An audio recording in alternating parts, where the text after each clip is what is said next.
let's go. My boys was percolating.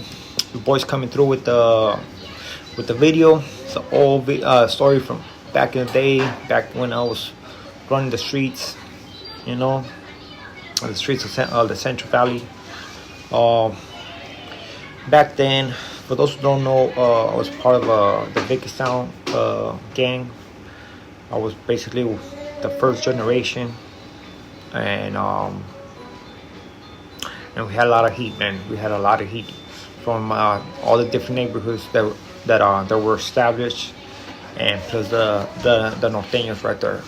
So when we started like in 2002, 2003, 2004, we started expanding, start getting big. We went to establish a clique, what chapter or clique, whatever you want to call it, in Corcoran. We did one in Visalia, and we started getting big, and because of this, there was a lot of haters or whatever that didn't like this. They felt threatened. At this time, Southside King was the biggest gang. Southside King was established like on the early 90s, and they already had their own spot, and they were deep. They were the deepest back then. We were the second deepest, and they didn't like this. People didn't like this, and because of this, there was a lot of people talking and stuff like that. And because of this, we basically were creating meetings. We did meetings with different gangs, and it didn't work out. Meetings don't work out. When it comes down to when they already know what they want, like meetings is just a polite way to say like, just wait. You're wasting your time. I'm saying at that time, we didn't have no. Us in the Central Valley didn't have no. We were not under the AME or nothing like that. So basically, it's like the older hoods can do whatever they want, And we didn't like that. We're not we're gonna fall for it. So, anyways, we did a meeting with Kings because of this, They didn't like the fact that we were a gang from LA, and we were pushing, and then what happened is that we were just getting big, too much. We were trying to earn a name. We're doing different shootings, stuff like that, and we're just getting big and pushing and stuff like that. And they didn't like that. They felt threatened or whatever they did. So we had a first meeting. Back then it was like, okay, well, they call like the first generation, like most of us. And we went. It was like 3 cars. We went like 3 cars. We came like 15. Like, okay, it's gonna be a meeting. Well, these guys show up like 5 cars deep, and we're like, oh man, like, what's going on? You know what I mean? Like, well, that was gonna be some little meeting. Like, what's going on? So we were out on the outskirts. Like, that was just speaking and stuff like that. But it seemed like it was more like, okay, I want to get down with your homeboy. I want to get down with this homie. Okay, and he did it. You want to get down with the homies? The homie didn't refuse to fade. They were like, all right, let's go. And honestly, like, in that meeting, there was no issues brought up. It was more like like they want to get down with somebody. It's like, oh, bring them right here, and we're gonna get down. And okay, we did that. So the issue was like, okay, we'll tell you homeboy, start crossing our names. We'll do the same thing, and let's just concentrate on the norteños and stuff like that, And they're like, all right, cool, whatever.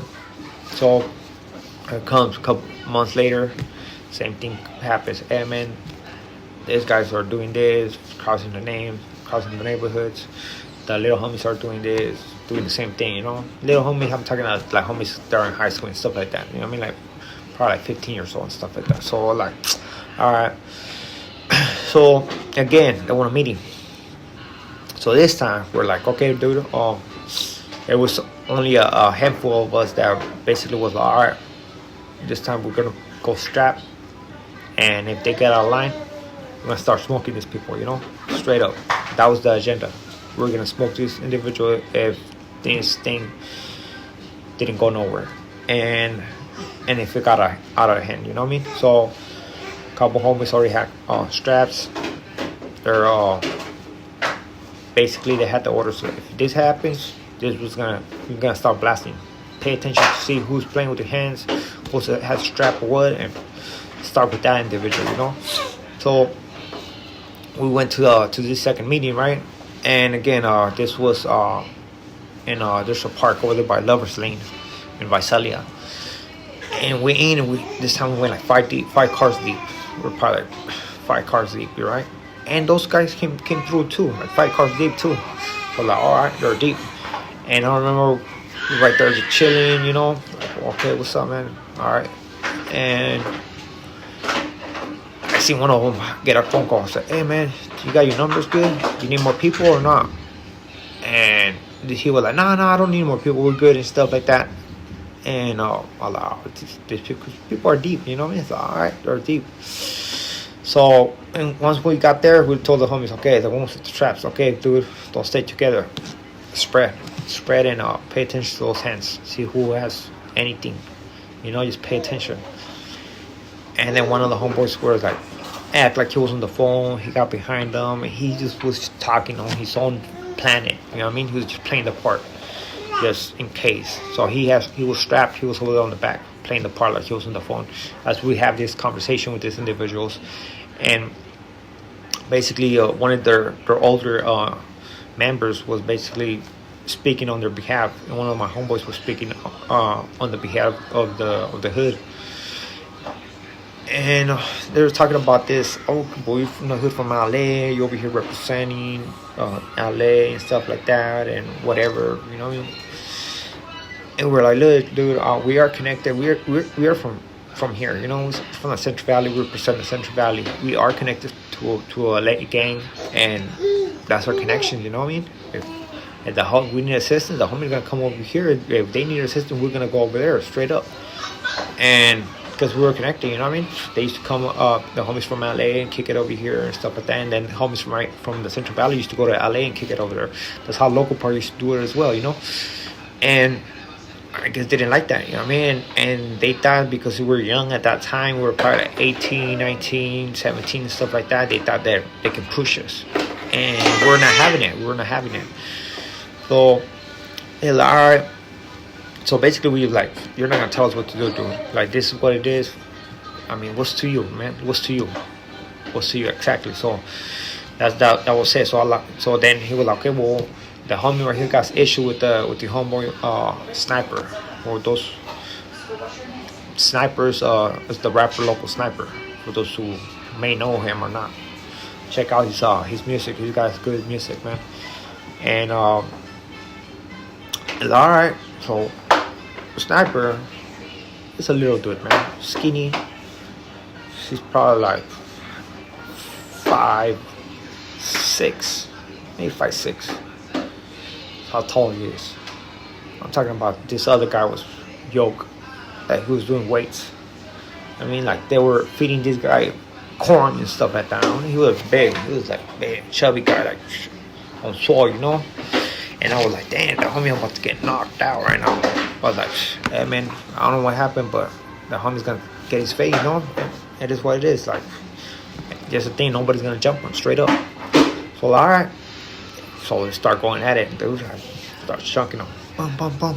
And for some reason, I don't know what happened, man. And the power of some kind of power, Sniper got this right hand and got him. Boom! Just put him to sleep. Dropped him. He dropped him. The guy hit his head, man. He opened his head. He stopped bleeding like crazy. Talking about they were just fighting. His blood was pumping and stuff like that. He just got a big old gash like this. And he just bleeding like crazy. And not only to throw extras on this, but he started shaking, you know. He started shaking. Oh my God. Well, okay. One thing being, oh, that's your homeboy, right? But when you have a brother right there, oh, it's even worse. So his big brother was right there. His big brother was one of their big homies and stuff like that. So he goes crazy, dude. he trying to rush and stuff like that. And as soon as they do that, I start paying attention to those hands. So the homies were ready, like they were gonna do it. But another older homie from our hood basically got in the middle. I said, dude, what you doing? Help your brother. He went down and helped that individual and put a paño in his head. Like, dude, your brother needs help, dude. Like, that was fucking. He's going through it right now. Like, what are you doing? And they're still like, hey, man, F this, F that. Like, what's up? Blah, blah, blah. And we're like, it is what it is. So we're right there, waiting. But at the same time, like, all right, this guy's about to take all these guys down. Like, basically, this right there is either we're gonna solve our problems or we're just gonna go out with a big bang, And dude, it was gonna be a massacre. It was gonna be a massacre for whatever reason didn't happen. Thank God, everything came out cool. We went out, and from right there, like, there was no meetings. That's it. It's basically that's what you wanted. That's what you have, man. You lost this time, dude. Your boy got effed up and shit, and that's it, dude. You know what I mean? We already discussed of the issues. We already told you what we're gonna do, and that's it. And right there was on, dude. Like, we didn't get along with them, and they didn't. And I would say we just had issues. We did their own thing. They did their own thing, and that was it. But to end this story in a positive note, like a reflection, man. Let's say you never know where you're gonna what the next man is thinking, was his agenda. Don't think because you got this number, so you think you're with this group, or they're with the business or whatever. Don't ever overestimate that next individual, because you don't know what the next individual got in hand. So that goes for everybody, man. You don't know what the next man has in his head and what he's about to do. So always keep it respectful with everybody. Always keep it respectful with everybody, and try to just be mindful. And everybody nowadays think that I can approach this individual and talk shit or whatever. Like, there's stories about Cholo, the guy named Cholo, American Cholo, whatever, and the other individual, man. Where the other individual approached him and think he's cool, like, trying to talk to him, like, hey, man, and he get punched. Like, you got lucky that old boy just punched you, What about this guy would blast you? Like, you putting yourself in danger where you think you know it all, but you don't. You don't know what the next man is thinking. And for some reason, that one day with us ended up coming out good. Because if it would have been bad, trust me, we all would have been in prison, straight up. Like, something big like that, we wouldn't be free, man, straight up. I still would have been in prison and stuff like that, So, never know. Always think before acting, Try to keep it respectful with everybody. And like I said, being in gangs, For one thing, you might think, it's cool. You feel that the brothership and everything, you feel like cool and stuff like that, but in reality, there's more negative to bring into your life than positive. There's the negative just outweighs the positive. Your first it's not worth it, dude. It's not worth it, And me living that lifestyle where we were getting in the mix. We were getting on shootouts. We were getting meetings that could cost us our lives and stuff like that. And at that time, we're not even thinking about that. We think we know it all, but in reality, we don't. Like I said, I can tell you what was our agenda, but what was the Southside Kings agenda? I don't know. They know. So, like I said, you don't know what the next person is thinking. So always treat the next man with respect, because you never know what he's gonna do. And hopefully we learn from our mistakes. I'm learning from my mistakes. I'm trying to make you learn or give you the information so you don't have to make that same mistake I did, so you can learn from my my experience, you know. So that's what I'm here for, to try to throw my stories and you can learn from them and don't go through what I went through, you know what I mean? Because at the end of the day, it's gonna be too late, dude. It was gonna be too late. You're gonna have to go to prison, end up dead, or something. I went to prison for 15 years. I got lucky. I got out sooner. You know, I got out sooner when I did 15 years, because I would have done 20. But again, always be conscious of the next man. You never know what he has in his back pocket, you know. So with this note, I'm gonna end it. Thank you very much for taking the time to listen to the video.